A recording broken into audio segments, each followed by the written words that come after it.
120 l'invité de Vincent Veillon. Ce n'est pas une surprise, mais ce n'en est pas moins un séisme politique. Le gouvernement français a donc été censuré hier soir et le Premier ministre Michel Barnier remettra sa démission au président de la République aujourd'hui à 10h. Emmanuel Macron devra ensuite rapidement nommer un nouveau Premier ministre, sans doute dans les 24 heures à venir, lequel devra mettre en place une nouvelle équipe gouvernementale dont la tâche prioritaire sera d'élaborer un budget à même d'être accepté par un Parlement plus divisé que jamais. La France, qui connaît un déficit record, serait-elle devenue ingouvernable? On va en parler ce matin avec vous. Brice Lacour, bonjour. Bonjour. Vous êtes proche conseiller d'Emmanuel Macron. Vous l'avez accompagné durant sa récente visite en Arabie Saoudite. Alors, dans quel état d'esprit se trouve-t-il ?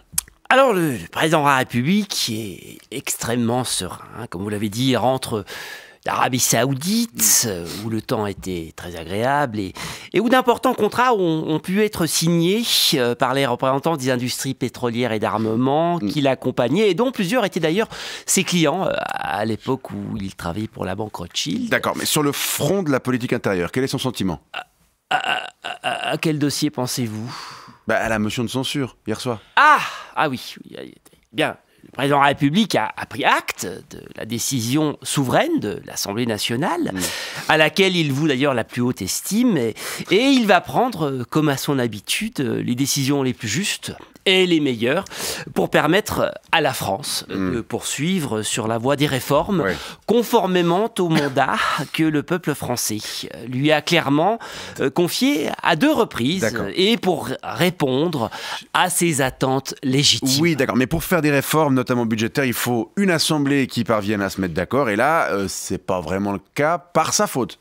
Vous avez raison, si l'Assemblée nationale ne parvient pas à mettre de côté les querelles partisanes et à privilégier l'intérêt supérieur du pays, c'est la faute des députés, que le président de la République appelle d'ailleurs à un sursaut citoyen, à un réveil moral, à une adhésion au nom du principe supérieur de la nation, au projet qu'il appelle France. Non, mais ce que je veux dire, c'est que c'est sa faute à lui si l'Assemblée est aussi divisée.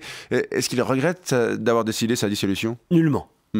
Aucune des décisions prises par le président de la République ces 7 dernières années ne suscite en lui le moindre regret.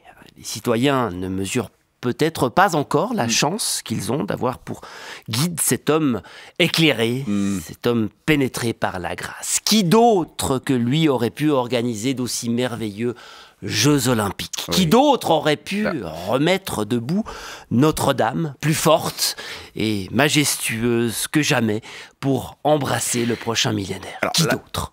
Là, ce sont 2 événements qui lui ont permis de briller, effectivement, mais qui peinent à cacher la profonde crise que connaît le pays, une crise qui devrait encore s'empirer quand on voit l'état des finances publiques. Le président de la République va accorder prochainement sa pleine confiance à une nouvelle équipe qu'il va nommer pour redresser le pays et lui permettre d'être à la hauteur du destin qui est le sien. Il est convaincu que l'histoire le jugera positivement, comme tous les grands hommes qui ont marqué la France de leur empreinte, et qu'il laissera une trace indélébile. Une trace, peut-être vaudrait-il mieux parler de tâche. Peu importe, tant qu'elle est indélébile. On se réjouit de voir qui aura la lourde tâche de doter la France d'un budget. Réponse sans doute ce soir à 20h, puisqu'Emmanuel Macron s'adressera à la nation. Brice Lacour, proche conseiller du président de la République, merci pour ces propos très éclairants et bonne journée. Merci. Sinon, vous avez vu, Brigitte Macron a rencontré la reine Camilla hier. Elles ont bu du thé. Ouais.